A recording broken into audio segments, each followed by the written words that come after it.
Hello ladies and gentlemen, and welcome back. Well, that's a wrap on 22, and now we look forward to 23 for markets around the world. Today we discuss stocks, commodities, and cryptos, but more importantly, this channel's always been about money flow, and some of the stocks that everybody loved in 20 and 21 were unfortunately hated during 22.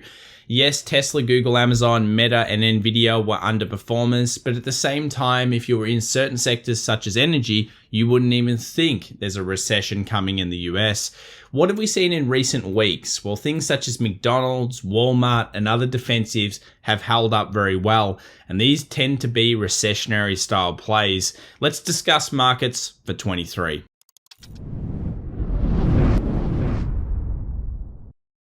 Well, welcome back everybody to the Daily Show, where we talk about everything to do with markets, including macro, news, and of course, the key levels that you should be watching. And if you survived this year, well, give yourself a little bit of a pat on the back. It was the worst fall since the global financial crisis of 2008. But to put the numbers a little bit more in our heads of how bad it was, make sure to follow us at FX Evolution on Twitter, because we shared some massive charts here. Here's one taken since 1871. And if we take bond performance and stock performance together, traditionally what people call the balanced portfolio, 2022 was actually the worst on record. Yes, I said that right, the worst on record. As we mentioned before, some sectors have done better than others. Most notably, energy has been the better performer of this year, up over 60% at the time of this recording. And you've seen just so many other sectors kind of not really be great performance in comparison. If it wasn't for the energy sector, there's a really big chance that the market would be down even further than it currently is. So as we look forward into 2023, what does this mean for markets and for us, really, as investors and traders? Well, it probably means that we'll get an official recession call, whatever that means anymore, since they keep changing the yard post. But when we see these recession calls, does that mean, oh, we should buy straight away, or does that mean we should hold back and wait for a little bit longer? Well, if history was to go off and we looked at some of the most recent recessions, you would say that around 2/3 of the way through the recession, whatever time that's going to be, would historically be a pretty interesting investment time. If that lines up with other indicators such as the VIX, maximum fear, and all these other things, it could be a very interesting point for 2023. Do we expect new lows? There's a serious case to be made for that occurring. And let's talk about that right now. So as most of you would know, we share this chart quite regularly. For any new viewers, hello, welcome. It's great to have you here. And hopefully this chart will make a little bit more sense once we're done with it. So what this is showing us is that we expect the Federal Reserve to have to continue to hike to combat inflation, which we're seeing now really in the 2-year yields and others, and that we may not have dealt with it just yet. So 4.8 to 5% is kind of the expectation of where the Federal Reserve will push interest rates as of 2023. At that point, they'll have to pivot, and they'll basically have to start thinking about cutting interest rates. Hopefully they get inflation back down to their target of 2% over the year, and then they can continue to cut rates to support the economy. Why are they cutting rates, or why is this expectation here coming through?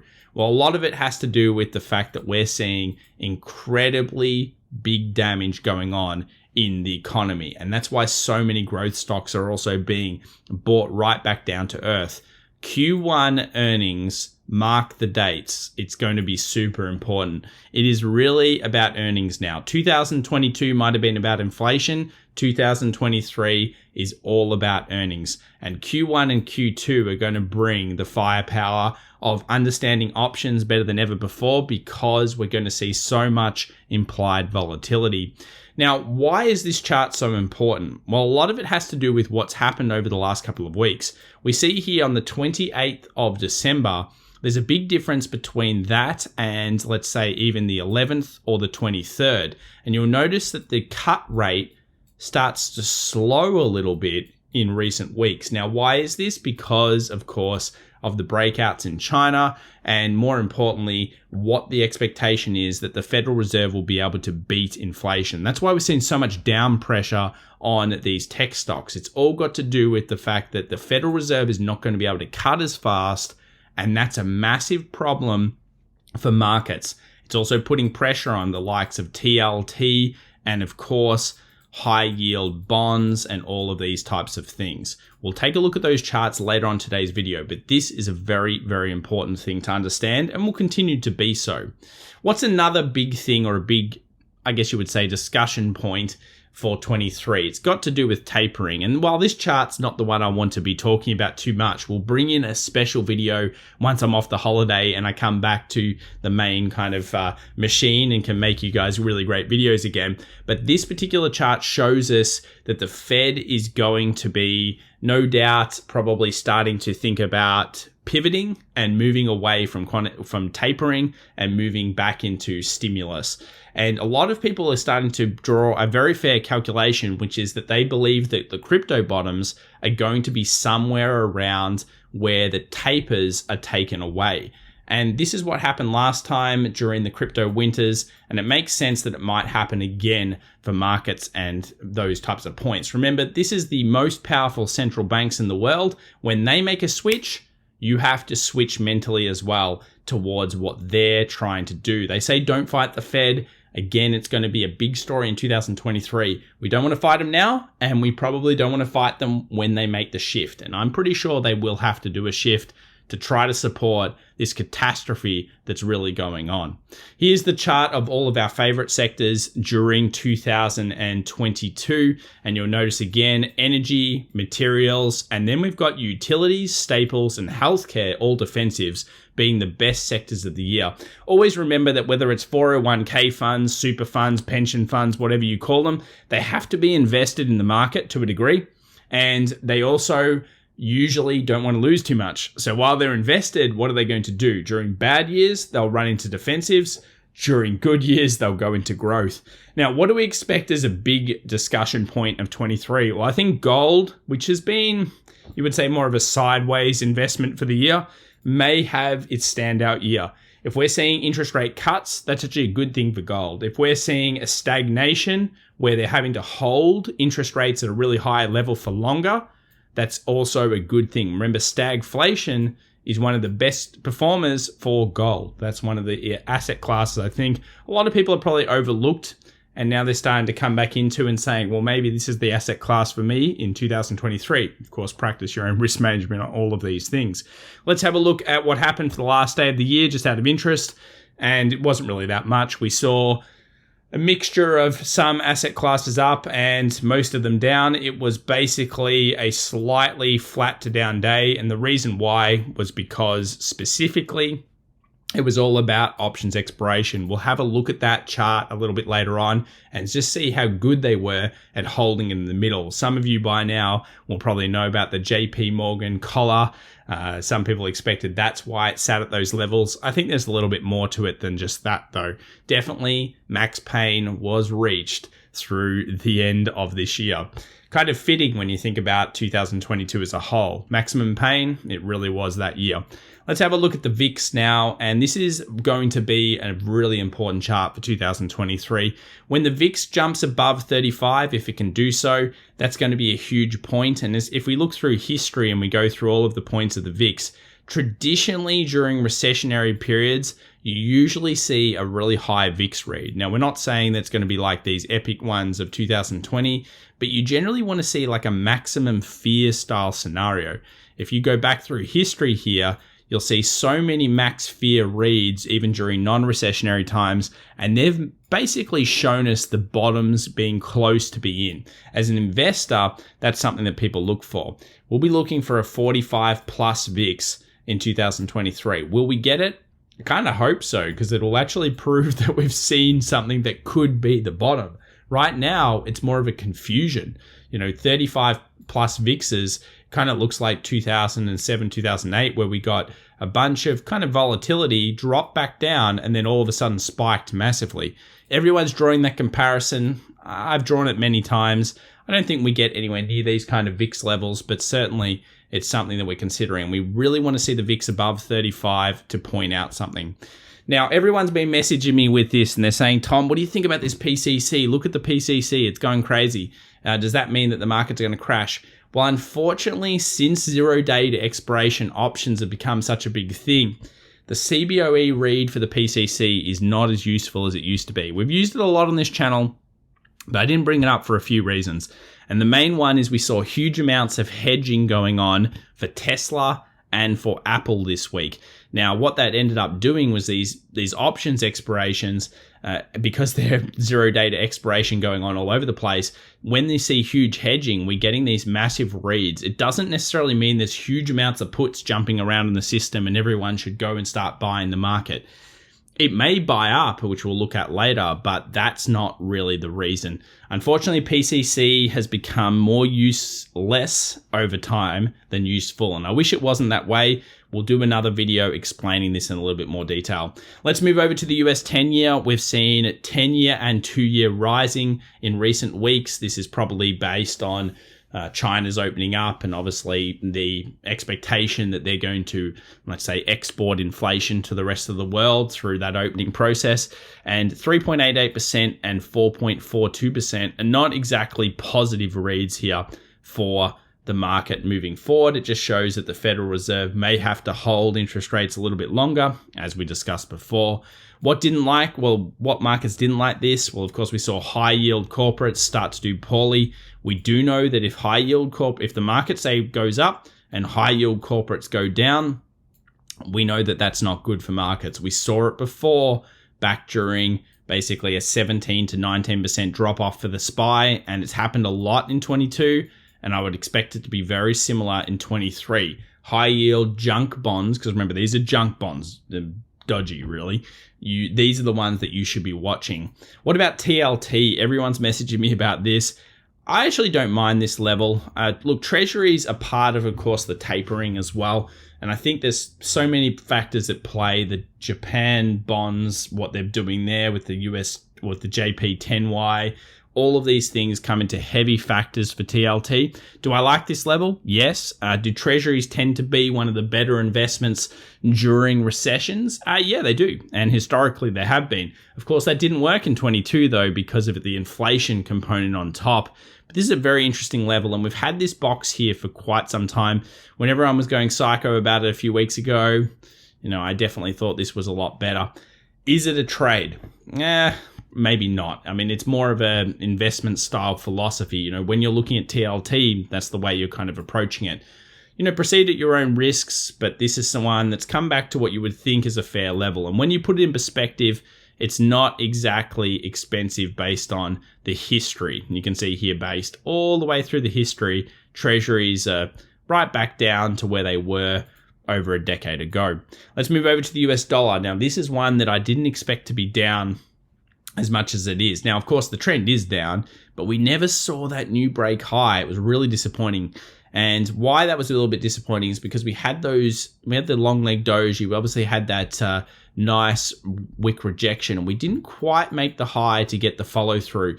So the DXY still struggling, and it really has been, I guess you would say, like a little bit of a tight location for it. If you take the weekly on board, you would say it doesn't look good at all. Of course, we still will leave the alert just in case it does break past 104.30 again.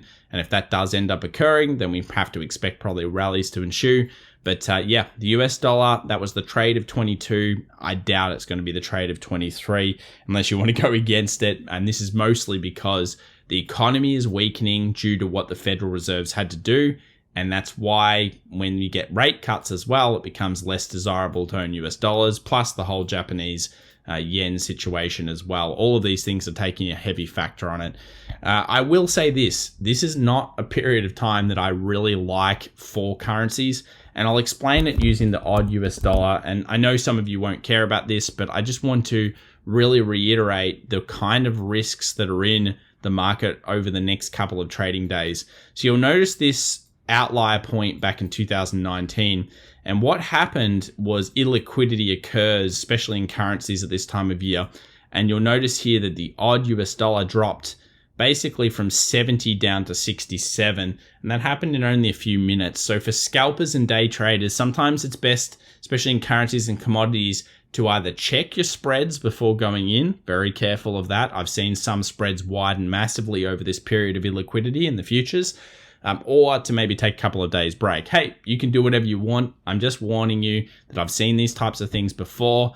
and they're not exactly unique. They do happen over this period. Notice the date and when that happened. Just a bit of a warning. Hopefully that helps a few people. Let's move over to gold. What do we expect here? Well, it's kind of annoying as well.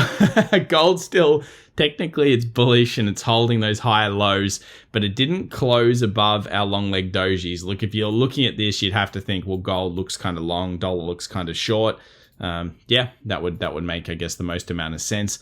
If we go into something like the 2 hour, you'll notice that we have those series of higher lows. I've got this trend line sitting behind. It's a pretty solid trend line. It comes off a lot of bases, and we keep getting those higher peaks, and it's just like grinding up. There's been periods where we've tried to go short, and we've had, some success. Obviously through here, we did end up seeing it go back down. But in general terms, it's continuing to grind slightly higher. And they say don't try to short a dulling market. At this time, it's realistically just finding that bit of a grind into a very illiquid time of the year. So be careful there. US oil sitting at $80 a barrel. If we go down to the daily here, was a pretty strong rejection. We actually moved just underneath that alert, triggering the 77 alert, and then instantly smashed back up. Now, one of my favorite techniques is to wait for these lows to get taken, wait for it to recover, and then actually try to reshort it. One thing I don't like about this, if you're trying to reshort or trying to get into the short here, is these 3 wick candles. It kind of still looks very strong for oil. We got a rejection candle, a hammer rejection, and then of course it bounced through that area. If you went long in here during the last session, you probably did okay. 82 still, I guess, in the sights based on how this is looking. Very tough time here for oil traders. I could see why some people would try to go short here, even though that's scary as hell to go short in. And then I could also see why there could be shorters here or profit takers for longs. Tough time for oil. If I was looking at it on the surface, I'd probably go with the bullish side. Though again, it's not really the greatest time of year to be trading that. Let's move over to some markets where we got things pretty right. And of course, that's Tesla. I was pretty happy with this close for the week. Above 120, nice. That's right in the slot gap between 120 and 130 that we thought would happen. And this was the week of huge amounts of options manipulation. Now, we noted that Tesla took the low over here of 110. And once it did that, it found instantaneous buyers. Now, I think in the post market, it hit like a 105, maybe even a 104, 106, something like that per stock. And then it just found this huge buying. And if you were carefully looking at this, you would have actually noticed it being an island reversal. So effectively, we had a gap down, and then we ended up getting a massive gap up, and it rallied through those last 2 sessions. Nice trading there if you're somebody that knows how to buy these really, I guess you would say, oversold markets. Does this mean that's the end of the down run for Tesla? Probably not. I still think there's going to be some times or some shockers for Tesla, but this could mark the beginning of a bit of a dead cat bounce. It's very heavily oversold. And when we take a look at the options, you'll see what I mean. In fact, let's do that together right now. Here's Tesla. Here's the options expiration. Max Pain 120, stock price 123. They did a great job. They sucked in huge amounts of 100 puts. We thought that was never going to happen once we saw it. We also saw those 110 puts. Unfortunately, those people lost as well. And then we had that kind of 120 to 130 slot that we started the week with. So they managed to do a pretty good job of extracting as much money as possible. As we mentioned, there were quite a few strikes out at different levels. And most of those were purely, or there was a huge amount of hedging going on with this particular position. Let's move forward to January, because January options expiration is massive. Look at that, 3 million units already for the January 20th options expiration. Max Pain here is 162. So that's a lot higher than where Tesla currently is. We've got an island style reversal going on there. It's definitely the first better sign that we've seen for Tesla for dead cat bounce continuation. And we have an options expiration moving forward where you'd have to think that there are a few defended levels. 100 seems to be quite defended. I find it hard to believe it'll be under there come this expiration. 120's getting starting to be bought up. Obviously, we don't expect it past 160 either, because all of these kind of levels, this is going to be a really tough area for it to get through. We're starting to get a lot of calls coming in there as well. Let's move forward for the next week. Not anywhere near the amount of options expiration. As you can see, again, that 100 put seems to be that bottoming area. Too many people trying to sell there. 110 puts here for the next week. Very thin trading volume. But that 20th, it just shows you the max pain's currently a lot higher than where it is. We've got some reversals. We did think it was oversold, and hopefully Tesla can actually find some buyers here over the next couple of weeks. Now, if we go back over to the Tesla chart, could it fill this island gap and then go back up? Absolutely, but this is a fairly bullish start for it. And I'd expect it to maybe hover around and then possibly make a break to try to go back up a little bit during this dead cat bounce. I still think Tesla is going to have a hard time of it in early 23. Let's move over to the ratios that we like to use. Apple versus the S&P 500. The king or queen is kind of dead. As a ratio, it's not looking as good. It closed underneath. So basically, we saw this huge outperformance of Apple for so long.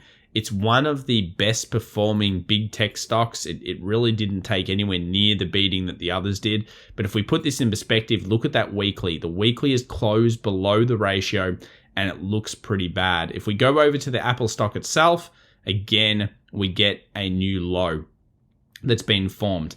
Now, can this market rally? It certainly can rally first, but I still expect at some point it'll want to take this level here, which is 123. I think 123 will be taken. I wouldn't be surprised at all to get a rally into a drop, which we'll explain later with the S&P 500.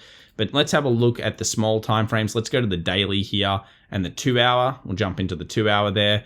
Nice little kind of pickup here. It started to find some buyers.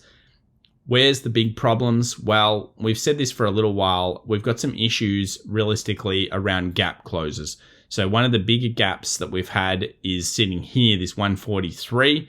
Can it get back up before going back down? We'll explain that a little bit later. Let's have a look at Amazon. Amazon, a decent week rejection, not too bad. I mean, it obviously found some buyers here at the end of next week or last week. And what we ended up getting was we didn't quite get the 2020 lows. Do we think they'll be hit in 23?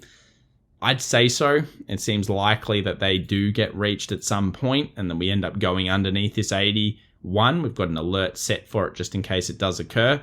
But for now, could we see a rally? Well, again, hard to call bottom lows, but you would think this is the right type of basing potentially for markets. And again, we'll look at the S&P 500 in a few moments for that, and we'll check that out. What about the QQQ versus the SPY for the year? Well, again, we've got basically tech stocks getting obliterated versus the S&P 500. We certainly don't like what we see here on this, and it doesn't show any signs that technology is the place to be right now. And until we really see this break on the way up, we can't really be sure that the end of the selling is over for tech stocks in comparison. So you can see how low it is here. Another combo that we like to use on the channel is XLY versus XLP. And this shows us the American consumer discretionary versus staples. A couple of okay sessions for it, but if you put it in perspective on the weekly, still very sold off. And this just shows you the price compression coming into stocks. And while some may be oversold for now, it still looks likely that this kind of thing will happen in the future. Let's move over now to some of the other markets around the world. First up, we'll look at the DAX. Not looking so good. Of course, the market hit into our supply recently. We certainly were all over this one being most likely a trap. That was the CPI number for the US. We saw that break of a new high, trapping in longs, and then shorting off. At the moment, we are currently in either a distribution or an accumulation. We don't know quite which one yet. We get a new break though underneath. All of a sudden, we're talking about potentially 13,000 for the DAX. And if it does end up recovering back up, we're probably looking at a 14.4, 14.5, and then probably sellers coming back in around that period. We'll talk about options here with the S&P 500 in a few moments. What about the Dow? Decent close for it for the week. Daily here, sold off, then obviously recovered. A lot of this was options manipulation, most likely. Weekly doesn't look shocking. Didn't make a new high. We do have that alert still set for 33,500. We're looking for that new high to show us maybe a little bit more of a rallies in, possibly like a 34,000, and then maybe a sell-off. That's probably the most likely scenario. What about the Nasdaq? Decent close. Again, weekly found some buyers, and we did end up getting a little bit of purchasing off that 10.6666. Not too bad. Daily shows some buyers were coming in. Obviously, we saw the sell-off being met with purchasing. A new high might be worthwhile alerting for the next week just to show further rallies coming through. And it's in line with one of our base concepts, and that's got to do with filling gaps. The S&P 500 is very similar. We have two gaps. We have the gap of 39.95 and 38.78. Now, nothing was allowed to happen this week because of probably the JP Morgan collar, but more importantly, the options money that was at stake. There was so much money at stake. 38.78 still hasn't been filled. Neither has technically 37.50. So you could even see like something like this occur. And if that does happen and we end up taking the low and then bouncing, well, we might have to still seriously talk about some further bull pressure. But at this point, I'd actually just like to see the market break out of this zone. Ideally close that 38.78, make a new high above 39 so we can push towards 39.95. I still really prefer that strategy. Push up, then sell off later. And it has to do with the way that the market prepared itself. So if we look here at the futures market for the S&P 500, it clearly distributed. We have the false maximum prime breakout. I love that. Looks like Wyckoff all over. It's beautiful distribution. We certainly knew that after we had that day, there was a great chance that further selling would come through. Then we've had this kind of little area here, which could still be a little bit of accumulation around that 3760 to 3800 area. And then if we move up, we could hit that 39.95 and then potentially sell off from that level. I kind of still favor that based on the options and everything that we've seen going on. Let's have a look now at the fib retracement for this level. And what you'll notice is that a golden pocket ratio will be sitting right around that 39.95 to 4,000. Interesting that the golden pocket, which is the golden fib ratio, sits right on the gap close.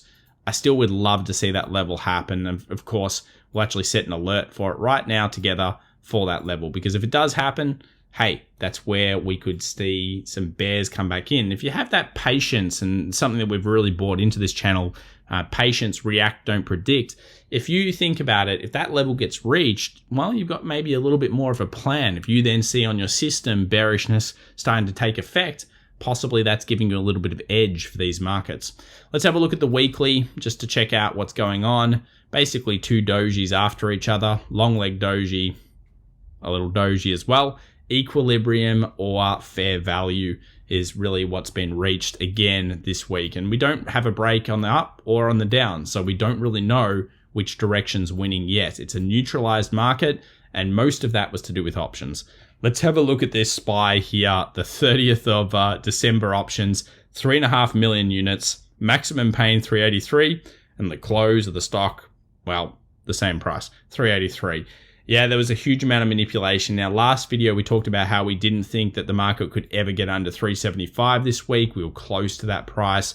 We then saw a rally coming up. Then we saw a sell-off coming back down, and they managed to get a full-on maximum pain. This doesn't happen all the time. It just so happened that it sat on the collar, and it also was a huge amount of money at stake due to the Tesla and Apple moves. So I think the market really was happy with where it closed this week. Let's move over to the 20th. So this is the January expiration, already sitting almost 5 million units.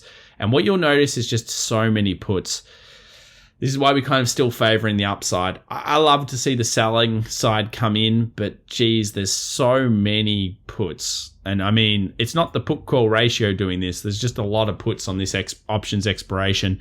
380s, 370s, 375s. If we end up going down quite far, you have to think, well, maybe there's a bit of a rally that's going to come in later on that point. And while Q1 is expected to be volatile due to the Santa prediction, which we'll bring into our next video once we see the Santa rally probably fizzle out, this is going to be very, very hard to overcome. So remember, continue to look at these strikes, continue to look at it objectively. But at the moment, if the market starts rallying, you can't say that it won't try to go towards those gap closes of 3995, which is still one of our kind of base case scenarios. Bitcoin's been hard to read, no doubt. Somewhere around this 16.5, I expected buyers to come back in.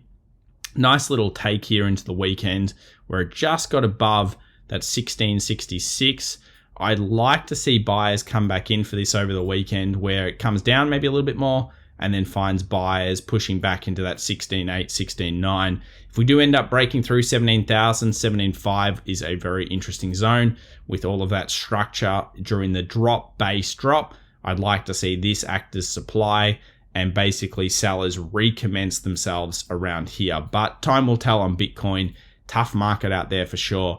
And obviously a lot going on with the FTX disaster scenario and everything else. Let's move over to the economic calendar. As many of you would know, we're going into the new year. So happy new year to everybody if you're watching this after, or of course, happy new year from my family to yours and every one of the loyal viewers out there that have really helped us to grow in 2022. This means that there's a few bank holidays coming. Monday, January 2nd, we do have a US bank holiday. So of course, pay attention to that. And then for the lead ahead in terms of news, we actually start getting news again. Wednesday, January the 4th, we have the ISM manufacturing PMI, the JOLTS job openings, the FOMC meeting minutes, and it's all back on because this is going to be another week of blockbuster stuff. Then we go into this one down here, which is of course the non-farm employment change. So Friday, 8:30 a.m., we're going to find out whether the jobs numbers have been strong again for the US or whether the economy is starting to cool.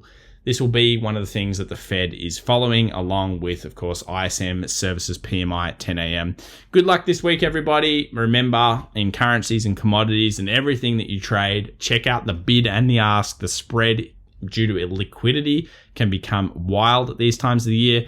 If that saves you a little bit of money, well, I hope it does. And of course, if it does, smash that like button as well. Because yeah, check the bid and the ask. I cannot stress it enough. Subscribe, smash the like button. We'll see you in the next one. Happy New Year to each and every one of you. Bye for now.